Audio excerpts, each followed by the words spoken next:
Hello, my name is William Coakley, and I am here to talk about the problem of the lack of education an officer has on the U.S. Constitution.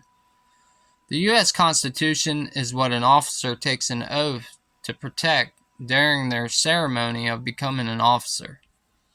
Only about 6% of officer training is on the U.S. Constitution. The rest of their training is on self defense and protecting themselves and others within the community. In most cases that you see in today's time, when an officer is violating a citizen's civil rights, it's due to the lack of education an officer has on the U.S. Constitution. What I do know exists is qualified immunity, and what qualified immunity does is protects an officer from being held accountable when they do violate a person's civil rights. The only way a government official can lose their qualified immunity is if they are aware that they're violating a person's civil rights prior or during the time of the violation.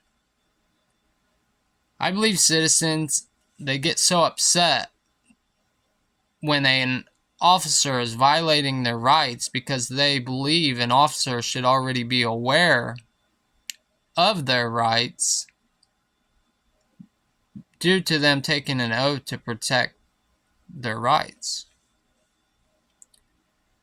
Do they not train officers on the U.S. Constitution in order to claim an officer is unaware that they're violating a person's civil rights in order to protect officers for when they make mistakes? Usually when a person's civil rights are being violated, a supervisor is called on scene, and that supervisor usually corrects that officer, protecting that citizen's civil rights. I believe if more education was implemented into officer training of the U.S. Constitution, that would save the supervisor from having to even come out, and officers would be aware of what a citizen can and cannot do already.